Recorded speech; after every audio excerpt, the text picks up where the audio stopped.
Hello, hi, how are you? And welcome to another podcast by George. Well, let's wrap it up. Let's put a bow on it. Let's put a ribbon on it. The year of 2018 that was, and I've had enough. Let's summarize it a little bit. And, you know, it was not a good year by many different measures. We can find a few things to take hard in, some things to laugh about, I guess. But 2018 is not going to go down as a stellar year in my life, or probably in the annals of history, as far as this country is concerned. It was good for me because retirement continued. I mean, I'm wrapping up my first complete year of retirement, and it's all good. It's all great. I just hope to God that the Republicans don't lead us right into another recession like they always do and compromise everyone's security, including their retirements and mine. That's the thing that's looming large. I mean, I'm set pretty much to get through this, I hope, for the rest of my life. I had a plan to retire earlier than I did a couple of times, but those recessions with the Republican administration set me back. And here we are looking down the gun barrel of another GOP-led recession looming large as 2019 approaches. Let's hope that doesn't happen. All right, let's take a look at last year, 2018, beginning in the month of January, some top stories that you may recall, and I know a lot of my listeners are probably dialed into this. The year began in January, California becoming the sixth state to legalize the sale of recreational marijuana. Now, if you're willing to travel a little bit, it's not too hard to get to a state to where you can smoke a little weed, do a little pot legally. Here's my feeling, here's my belief on that. With all of the bad drugs that are out there, and alcohol and tobacco lead the way, that are legalized, subsidized by the federal government, taxed and ingrained indelibly into the fabric of American society, marijuana is not going to hurt anybody to the extent that those drugs already have, I don't think.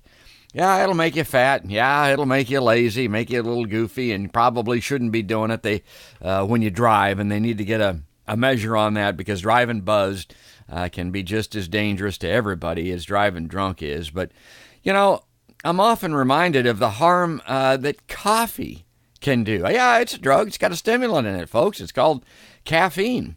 And everybody's been drinking that in polite company and otherwise for centuries.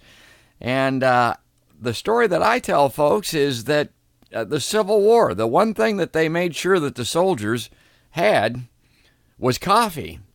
And the reason is it got them up, got them going, got them surly, got them agitated enough to want to, pissed off enough to go out there and fight somebody and run into a cannon fusillade and risk their lives.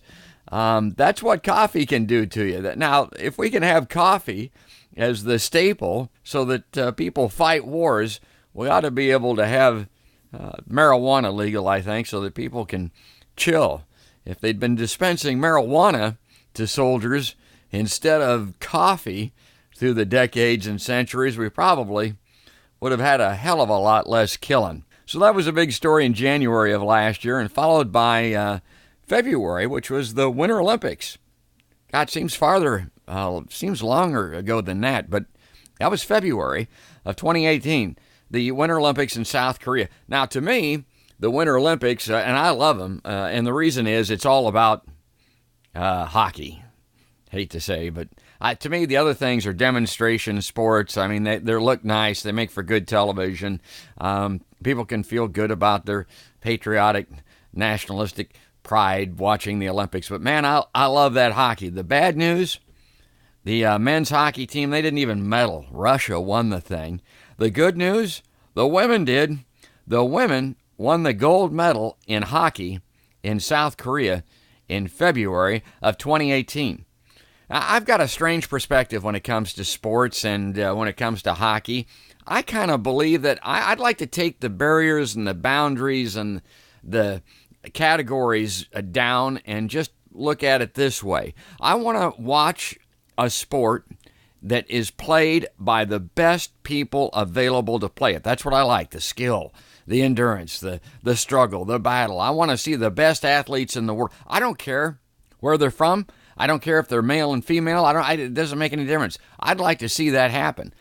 Instead of having a women's hockey team, I'd like to see women play on hockey teams in college universities and D1 programs, as an example. If you're good enough to make the team, if you're a good enough player, that's the only qualification that it takes. I don't think we should have these separate divisions. I don't think we should have women's sports, by and large. Like I said, I'm kind of nutty that way, but if we're going to, categorize, why don't we have one for guys like me? Let's have one for 60-plus ex-advertising executives that didn't start playing until they were 40 years old and they're not very good. Let's have that on national television. Let's have a national championship on that. I mean, that sounds silly and crazy. The other way to look at this is beauty pageants. Now, I know a lot of feminists don't even like the beauty pageants, but why don't we have boy beauty pageants? Why don't we have men's beauty pageants? Why don't we let men participate in the Miss America contest? We let the women play hockey. I think they've even got football in some schools now, and they're talking about having women's wrestling teams. Well, the reason is, who wants to watch a guy in a beauty pageant? I don't know. Guys just aren't beautiful. You want to see the most beautiful creatures on earth in a beauty pageant, you want to see women. You don't want a separate division of guys. We've never done that. But I don't know. That's just me, I guess. And I know there's a lot of arguments on the other side of that one, so we can take that up maybe on a later date on a podcast by George. But that was February of 2018. There was also some real tragedy in Stoneman Douglas High School down in Parkland, Florida. 17 students and staff members slaughtered down there by another nut with a gun. Survivors launched a campaign for stricter gun laws in February of 2018, and that brought hundreds of thousands of protesters to Washington for a rally and march, and they called it the March for Our Lives. And I know my wife in particular, and me also, I will never forget those kids and the speeches they made. What a thing, what a brave thing, what a wonderful thing that they did to turn the spotlight back on America, to cause some of us to take a look in the mirror. And these people, they have the right, they own it. I mean, that was great what they did. And anybody that's ever been around this kind of gun violence, anybody that's ever had a gun pointed in their face, anybody that's endured this terror, they've got all my respect, because it is a life-changing incident for those that were fortunate enough to survive. That was March 2018, the March for Our Lives rally. In April is when all this Facebook stuff broke. Zuckerberg appeared before Congress to defend his company over the data breaches. I'm still not sure exactly where I stand on that. I hope there's not a lot of harm that comes to me or everybody over Facebook, as I use it, obviously. Podcast by George is on Facebook. My feeling is, if you want to be private, if you don't want to have your information shared and disclosed, you probably shouldn't be on Facebook to begin with. Now, what they're doing with that stuff and where that all comes around to get at us, I think it has yet to be seen. But that broke in April of 2018. And then, of course, there was Ms. Stormy Daniels. She took center stage during April because she claimed that President Trump, had paid her off over an alleged encounter to keep her mouth shut, of course, which Trump denied. And this is going to all come down to get him, I think, maybe even more so than the Russia investigation. It's probably a part of what Mueller's looking into. But I've said all along that this is going to be extremely harmful. Yeah, Trump lied about it. And a lot of people think, well, he can't be impeached over that. It's not illegal to lie to the media and what. That's not the key thing here. The key thing to remember is that Trump paid her off just prior to the 2016 election, and that I think Karen McDougal was a part of this, maybe some other women as well. The reason he was doing that, why old tightwad decided to have his people pay these women off, is because he didn't want that to upset the apple cart when it comes to his election. It was beginning to look in the fall of 2016 like he might actually win. He saw that, and he started to decided to clean up the outhouse a little bit. and pay these folks off. Well, that's circumventing the campaign laws. You can't do that. I mean, that's kind of the technical definition of that. You're actually compromising, circumventing the very fundamental foundation of the electoral process when you do that. And so he's still subject to being impeached over that. Let's see if it happens. Well, in May, there was something that happened that was the cause of some news that I'd never seen anything like before, that volcanic eruption in Hawaii. I've been to that volcano. My wife and I have been to the base of that thing. That's an impressive thing. It spewed, 2,000 or 3,000 degree lava all over the place, and it actually added to the size of the island a little bit. But that was the beginning of something that is still going on over there in Hawaii, and I hope to hell, the island stays on the map as that thing continues to churn. And before I forget, speaking of Hawaii, back in January of last year, an historic event occurred. A lot of people have forgotten about it already, but I'll never forget about it because there's never been anything like it, and maybe there'll never be anything like it again in our lifetime. They got that nuclear missile false alarm, that alert out there. Remember that? On Saturday, January 13th, 8 o'clock in the morning, the people and the tourists in Hawaii were just rolling out of bed, and their cell phones blow up, and on the television, can you imagine that in a hotel room, is this warning. It's an emergency alert. It reads, ballistic missile threat inbound to Hawaii. Seek immediate shelter. This is not a drill. I mean, honest to God, can you imagine? People of my generation, we grew up with the duck and cover drills, the nuclear war drills that we did in the classrooms as kids and stuff like that. But never has anybody got an actual inbound missile. This is not a warning alert. I think it's a fascinating sociology study, if nothing else. People were panic-stricken, obviously. Who the hell wouldn't be? Scared to death. And it took 38 minutes for the all clear for the false alarm alert to follow this.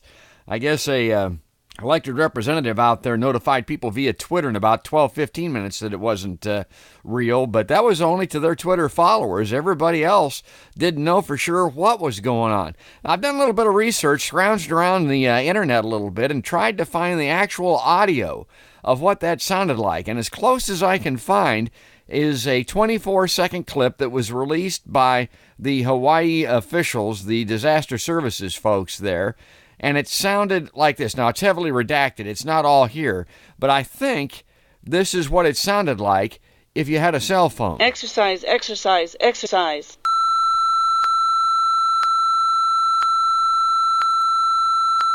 This is not a drill.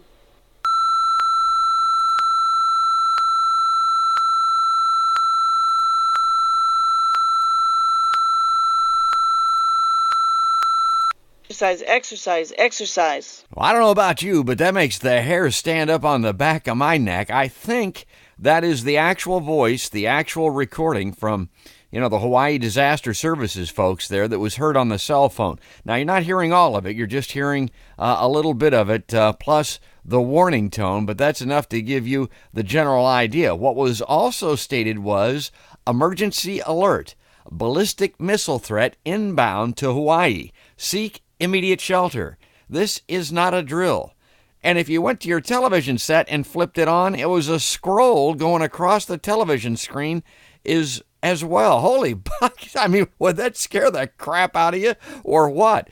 I mean, they were sticking kids down manhole covers. And I mean, when they tell you that it's not a drill, I'm thinking it's probably the real thing. But, not only was it not a drill, it was a mistake. A guy with the disaster services there, a drop-down menu on his computer selected the wrong thing twice in a row, and that's what triggered this automated message that scared the bejabbers out of everybody in Hawaii on Saturday, January 13, 8:07 a.m. Wow. Prince Harry and Meghan Markle's love story was all over the place, and May of 2018, the royal wedding, and again, I'm like a cow watching a train go by for that. I don't know. Some people are into that kind of thing. It just doesn't get to me very much. June brought reports that migrant children had been separated from their parents as part of President Trump's zero-tolerance border policy. And that was the first reporting of that, and that is continuing into the news as we speak today with all kinds of tragedy associated with that. My God, what an ill-fated, ignorant policy the country has going, again, at the behest of dictator Donald Trump. In July, the big sports news, not real big here, but man, I'm telling you, it's big around the world. France won the World Cup. They defeated Croatia. And here in this country, the folks were beginning to get embroiled in the U.S. Supreme Court nominee, Judge Brett Kavanaugh. And it was so transparent as to why Trump was behind this guy and his followers, because he's hoping he's going to keep him from having to testify, be impeached, be indicted as a part of that Mueller probe. And that was real Kabuki Theater, and we've got some episodes on that on Podcast by George that I would encourage you to check out. In August, we saw the passing of two giants. One, Aretha Franklin, the Queen of Soul. God love Aretha. Man, what a singer she was. What great stuff she left behind. And also Arizona Senator John McCain. And, of course, McCain did some great things, most notably by casting that deciding vote to keep Obamacare alive so that people could stay alive. I mean, that was one great thing about John McCain, and that's something that old men have a tendency to soften up and do when they get old that they don't do when they're younger. I don't know if John McCain would have cast that vote as a younger man. Aretha Franklin, she was a diva. There's good news and bad news with that. John McCain, he was a Republican. There's good news and bad news with that, too. Not a huge John McCain fan, but he did survive as a POW over there and did some real brave things. I'm kind of glad he didn't make president. I never wanted to see somebody become president of the United States and have to deal with international adversaries, particularly countries that had kept him locked up in a cage as a prisoner of war. What harm that did to him, I don't think we ever fully understood. And I'm just glad that he didn't become president. That's all I'm going to say about that. August of 2018, the passing of Aretha Franklin and John McCain. In September, that's when this Kabuki Theater hit full steam. That's when Christine Blasey Ford found herself in the headlines. She accused Kavanaugh of assault during high school. And, of course, Kavanaugh was later confirmed to the court. I thought he would be all along, said that in the initial episode of Podcast by George where we talked about that. But what an embarrassing, what a distasteful, ugly little vignette that was to watch unfold in Washington, D.C. There's a silver lining to that black cloud, and I liken it to O.J. Simpson. I tell people, he was found innocent in that criminal trial, which was absolutely shocking. That's the black cloud part of that. The silver lining was it kind of awakened people and opened a lot of folks' eyes as to how the judicial system can, and sometimes, not oftentimes maybe, but sometimes works.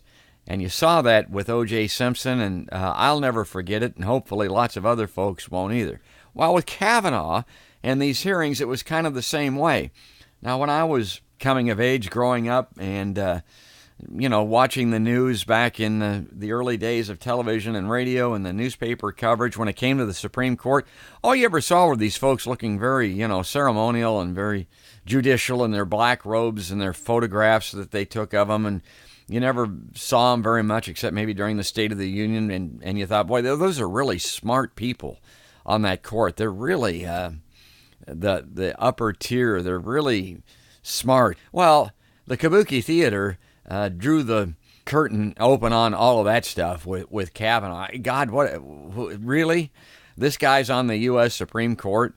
His performance under oath was an eye-opener. That was the silver lining, him blubbering about liking beer and carrying on the way that he did, and the obvious untruths, which we say now, lies, folks, the obvious lies of Brett Kavanaugh told to the American people and then being appointed to a lifetime on the U.S. Supreme Court. What a silver lining to a dark cloud. Hopefully people are now more aware and understand the circumstances better and understand that these people are not just on the Supreme Court. These justices aren't just people. Some of them aren't very good people. And I think Brett Kavanaugh falls into that category.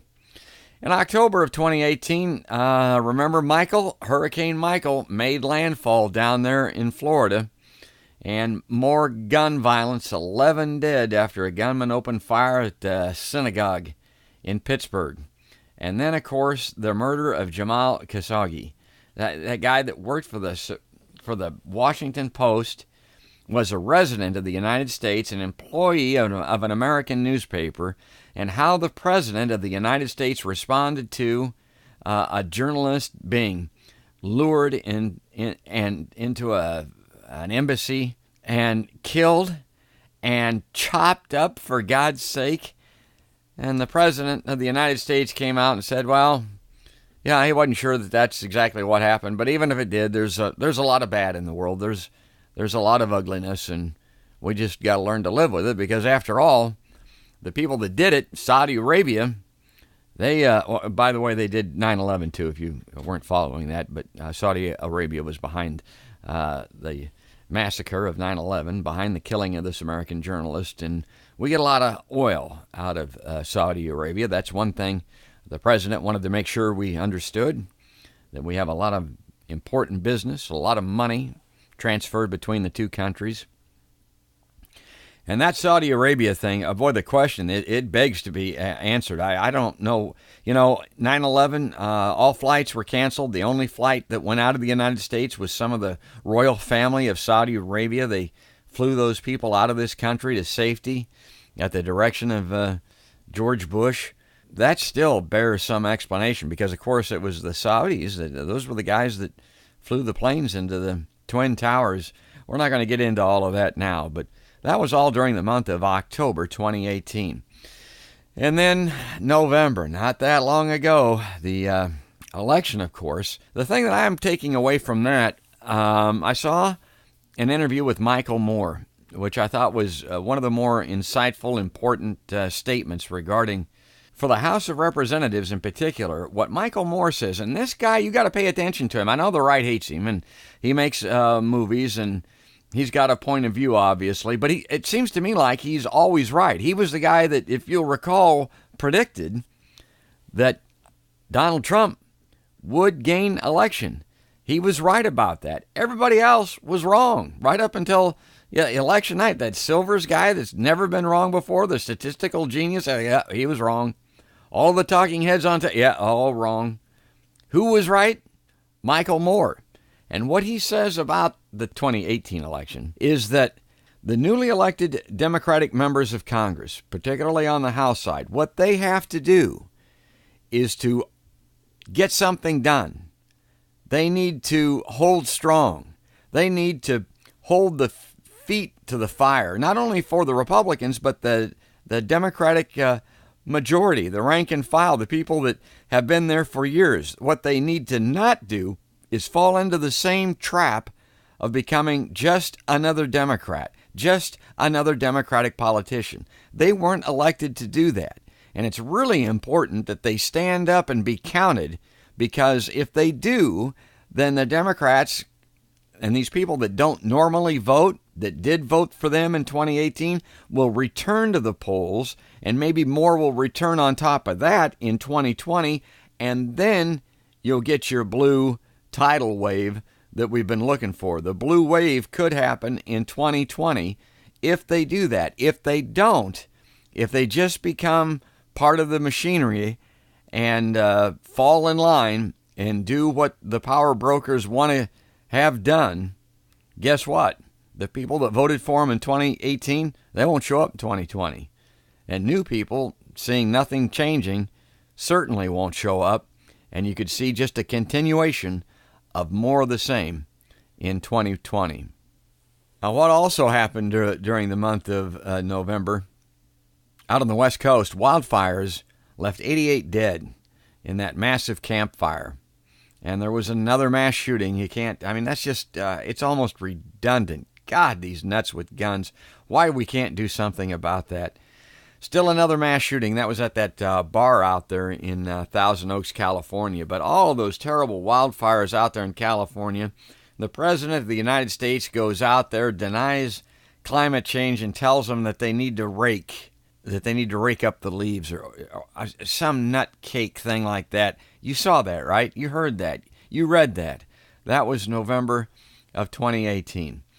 And then in December, former President George H.W. Bush was laid to rest down there in Texas, and we shut the government down, which continues as of this podcast by George. We just talked about George H.W. Bush, so I won't recover that ground. I think I've got a viewpoint that's a little different than most folks. You might want to check that out a couple of podcasts ago.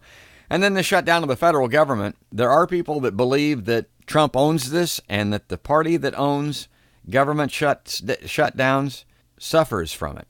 Let's hope so. Let's hope that, again, will contribute to getting this changed, because we need to, and particularly when it comes to climate change. God, we've got to deal with that. We got to do something about it. It couldn't be more obvious, more apparent to me in my lifetime, particularly in this part of the country. God, we were snowbound skating on rivers and lakes this time of year when I was a kid, and now I'm sitting here in the 40s and 50s and watching it rain. We're not talking about a couple of degrees difference in climate in this part of the country anyway, and I think it's true around the world, and it's why the ice caps are melting, and there's calamity headed this way, folks, if we don't get something done on climate change. And let's hope that happens in 2019 as the new year dawns. It's going to be a good one. I'm just going to be positive. I'm going to be an optimist. It's going to turn around. Things are going to get better. And one of the reasons I believe that is, my God, in some respects, it can't get much worse. Anyway, there's your day brightener. There's your kickoff to the new year, your close down. We just put a ribbon on it, folks, for 2018. I want to thank everyone for listening in to a podcast by George on all the various platforms. Look for us wherever you might be. We're on Facebook. We're on Twitter. We're on Google+. We're on Spotify. Podcastbygeorge.com is your web home for the podcast. Keep listening. There's more to come. Thanks, everybody. And that's another podcast by George.